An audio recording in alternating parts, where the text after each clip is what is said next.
Hello! இன்னைக்கு நம்ம சேனல்ல பார்க்க போறது தட்டப்பயிர் சாதம். வாங்க வீடியோக்குள்ள போலாம். அடுப்புல குக்கர் வச்சதும், அதுல நம்ம கொஞ்சமா எண்ணெய் சேர்த்துக்கலாம்.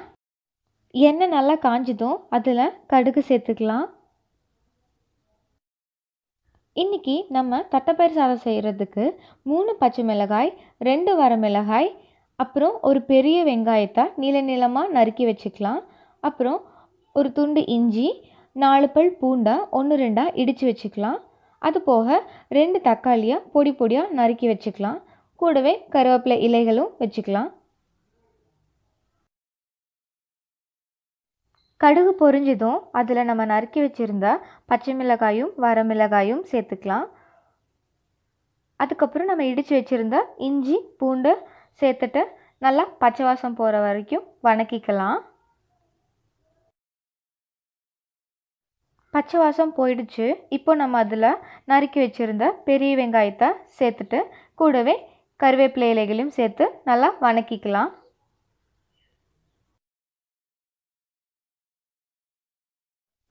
இன்றைக்கி நான் குறுமிளகும் சீரகமும் கடாயில் எண்ணெய் சேர்த்தாமல் நல்லா வறுத்து கோல்டன் ப்ரௌன் ஆனதுக்கப்புறமா நல்லா ஃபைன் பவுடராக மிக்சியில் அடித்து வச்சுருக்கேன்.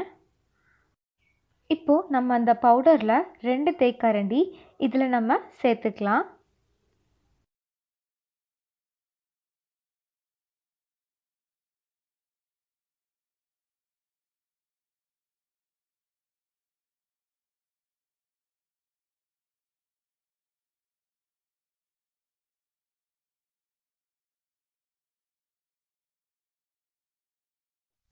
அது கூட நம்ம நறுக்கி வச்சுருந்த 2 தக்காளியை சேர்த்துக்கலாம்.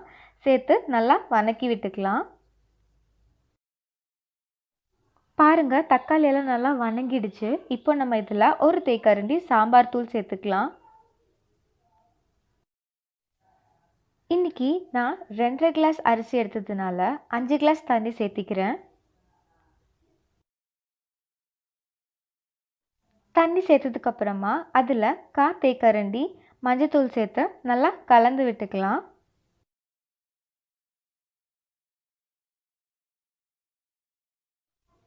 பாருங்கள், நான் அரை மணி நேரத்துக்கு முன்னாடியே தட்டைப்பயிரை ஊற வச்சுட்டேன். நல்லா ஊறினதுனால நான் அந்த ஊற வச்சுருந்த தண்ணியை வடிச்சிட்டு தட்டைப்பயிரை எடுத்து வச்சுருக்கேன். தண்ணி நல்லா கொதி வந்துருச்சு. இப்போது நான் இதில் கழிஞ்சு வச்சுருந்த அரிசியை சேர்த்துக்கிறேன்.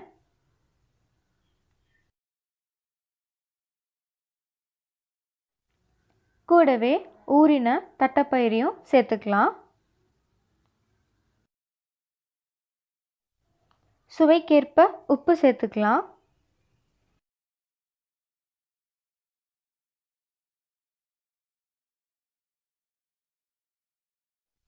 மல்லி இலைகள் கொஞ்சம் சேர்த்துக்கலாம்.